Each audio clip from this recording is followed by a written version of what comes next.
I thought I was done with the teaching, but while I was downloading the other video, Father whipped it into me. Nope, nope, nope. You left out some stuff. Which I do, I'm human. I'm human. But he wanted me to go back to tithings, because Father said the tithings would be used for the way the original law is that because the children of Levi did not own land, they couldn't own anything. They the other tribes had to divvy a piece of their land for the children of Levi to live on, but the children of Levi never owned the land. The original tribe it was still their land, but they were commanded to give a piece so that the children of each of their lands, so that the children of Levi could live upon the land and be around the temple, so that they could do their temple service. And Father said to the priest of Levi, he said, this is because I am your inheritance.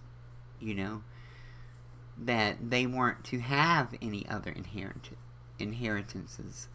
He was their inheritance, and that makes sense with Yahshua, why he did not own anything, because Father was his inheritance, and that's why the disciples were not to own anything, because that was a part of his virtue, of their virtue, is not owning anything and making Father their inheritance. So they would give the first fruits and stuff to the Levites, and they would take amongst themselves what they needed, and then the rest they were to bring in the sojourner, the stranger, the widow, the orphan, the poor, and they were to share the rest with these, and they would feast before Father together with anyone that was poor and needy. And it was designed that way for a purpose, because it was designed so that the priests were able to minister to the poor and the needy, and to go before Father and pray for them, and to know who amongst them was in need, But when people did their fields, Father had commanded them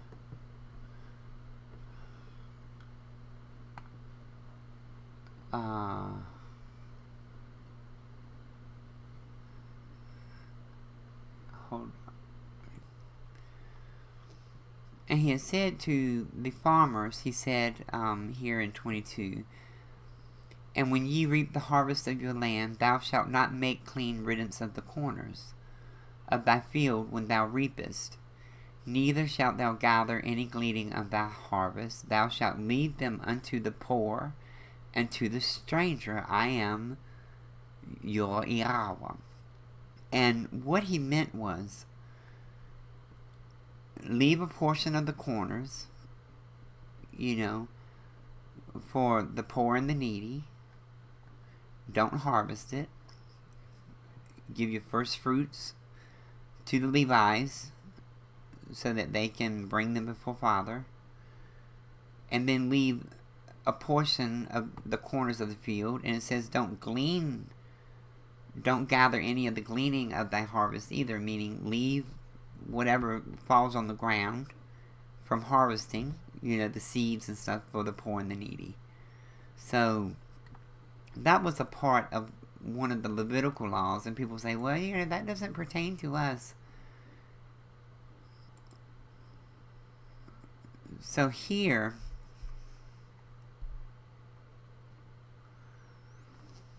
he said, if there be among you a poor man of one of thy brethren with any of thy gates in thy land which I have given thee, thou shalt not harden thine heart, nor shut thine hand from thy poor brother. But thou shalt open thy hand wide unto him, and shalt surely lend him sufficient for his need, in that which he wanteth. Beware that there be not a thought in thy wicked heart, saying, well, the 7th year of release is at hand, and thine eye be evil against thy poor brother, and thou givest him nothing, and he cries unto the Lord against thee, and it be a sin unto thee. He made it clear that it would be a sin unto them if they do not open wide their hands unto the poor and the needy. Thou shalt surely give him, and thine heart shall not be grieved when thou givest unto him, because that for this thing the living Yahweh shall bless thee in all thy works, and in all that thou puttest thy hand to.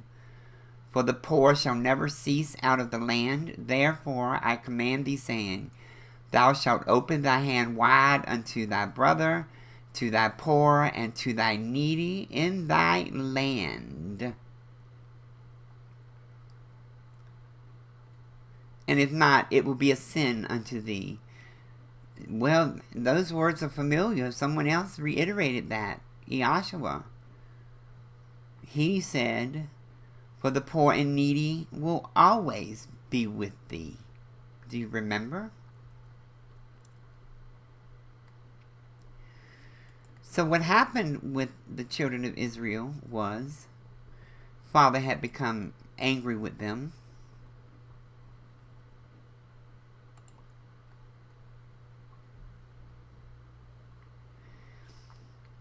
And he said, even from the days of your fathers ye are gone away from my ordinances, and have not kept them. Return unto me, and I will return unto you, saith the living one. But ye said, wherein shall we return? Will a man rob the Father? Yet ye have robbed me. But ye say, wherein have we robbed thee? And Father answered, in tithes and offerings. Ye are cursed with a curse, for ye have robbed me, even this whole nation.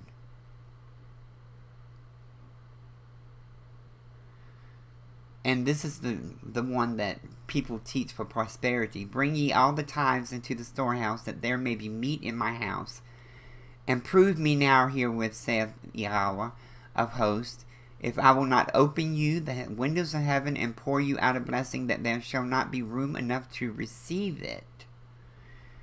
And I will rebuke the devourer for your sakes, and he shall not destroy the fruits of your ground, neither shall your vine cast her fruit before the time in the field, saith Father. See, this is one of the curses. It's one of the curses. The tithes and the storehouse are for the children of Levi, and for them to also share with the poor and the needy. So, people who use this scripture for prosperity gospel teachings do a wicked thing, because they are not taking unto just what they need to survive and to live. They're storing it up for themselves. See, and Father said, ye have robbed me in tithes and offerings. So we understand that tithes and offerings, taking care of the poor and the needy, are very, very important. So, let's look at this that Yahshua taught about the Good Samaritan. Okay? And this is a very important teaching he taught. And I'm going to elaborate. And he said unto them, A certain man went down from Jerusalem to Jericho, and fell among thieves, which stripped him of his raiment, and wounded him, and departed, leaving him half dead. Now, the wisdom of that is poverty, has stripped. The thief of poverty has stripped us of everything, leaving us half dead. And by chance there came down a certain priest that way, and when he saw him, he passed by on the other side. Now, the original scriptures said a Pharisee. Why this was changed? At first, I didn't see why it was changed, but now I understand why it was changed. It was a part of anti-Semitism because of the next line. But the original scripture said a certain Pharisee came that way, and when he saw him, he passed by on the other side.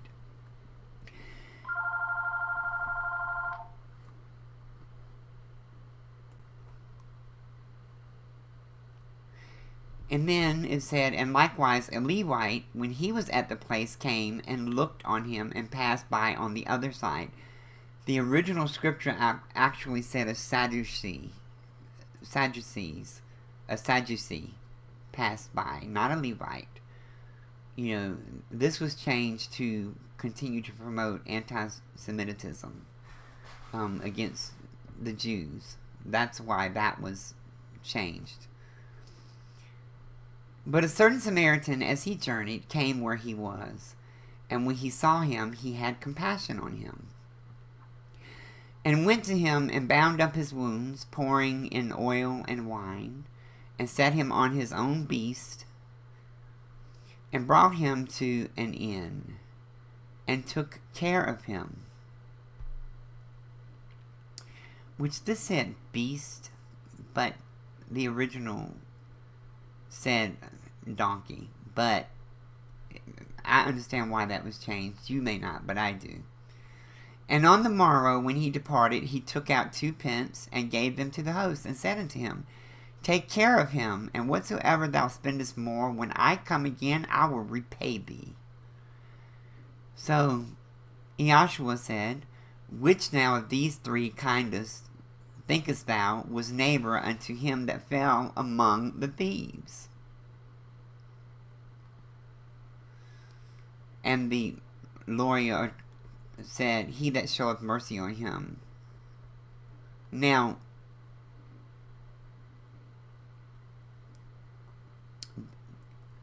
and then it says, he said, Go and do thou likewise. But in the original scripture, it also said,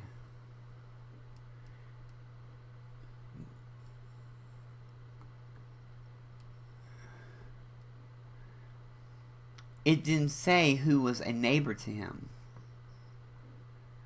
He said, who gets the blessing is what the original said.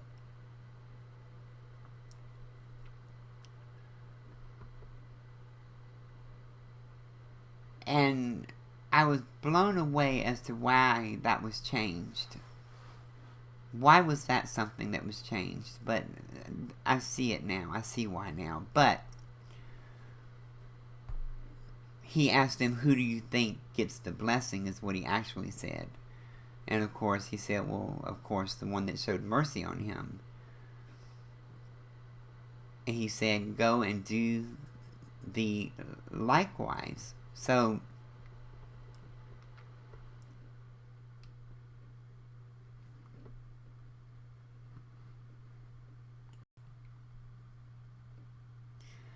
I had to pause for a second here because I was just blown away how this has been changed. And I was just like, Father. Years ago, Father took me through scriptures that an angel of the Most High gave to me that were original scriptures. And I was sitting here thinking, why on earth was this one changed? And now I'm sitting here because the kingdom that had it changed didn't want you to know that it said who gets the blessing. Okay. Wow, I'm blown away by that. But I'm going to continue with the teaching even so. You know, it's the person that is not. If you noticed, the two that passed by him were, and we're going to go with the scripture this time, so that you can't say, oh no, we'll go with what this scripture says, the priest and the Levite, which that's wrong. It was the Pharisee and the Sadducee. It was not the Levite. And let me go ahead and explain to you why. That's a tear. I'm going to explain to you why it couldn't have been a Levite. Because when Assyria took the northern kingdom and spread them throughout the land, it was the Levites were part of that. And when the children of Israel that came back to the land were not the ones that the northern kingdom took out. It was the southern kingdom, which was Benjamin, the tribe of Benjamin and the tribe of Judah. So it couldn't have been a Levite. See, someone changed that. The Levites have the children of Levi have not come back to the land yet. They don't even know who they are. So that's why we know for sure that is a tear, okay? And we know that it was a form of anti-Semitism, but I don't want to get off of the beaten path here. But I'm going to teach you something. When I was younger, I had hitchhiked to Seattle, and I lived under the bridge. And I lived in Seattle 7 years. And every time I needed help, it was the Catholic Church that helped me. You know, other churches would hesitate a little bit, and they would help here and there, but most churches teach they only help their own. But the Catholic Church have an organization called Catholic Community Services. And I'm saying this for a reason. And I have, of all the religions on this earth, the Catholic Community Services is the most charitable organization I have ever seen in my life. So, irregardless of what you think about the Catholic Church, they are abiding by the blessing here. It is why that kingdom is so blessed. In fact, I can almost guarantee you,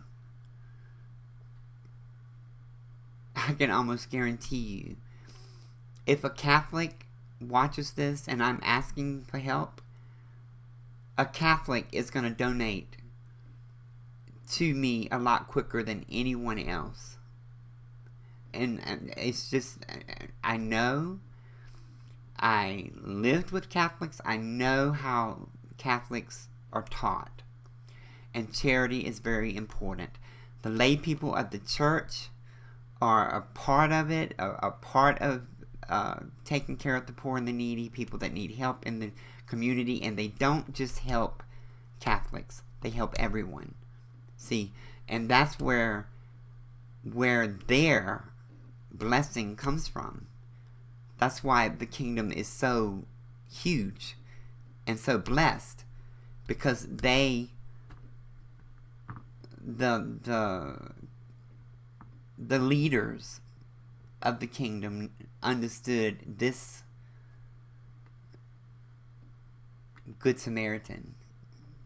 They understood that they get the blessing of being the Good Samaritan, and it's why that kingdom has grown so greatly. But I digress. That's neither here nor there. But if the church was just to do that, the kingdom would be so much better. The poor and needy are so important. And everyone needs to start learning how to be a good Samaritan. I'm just blown away that is changed. But I understand why. Forgive me. Oh, forgive me. Father, you are the living one who is, and there is no other. So if anyone wants to bless me, I will put the link in the description. And I praise Yahweh for any blessing that anyone brings forth.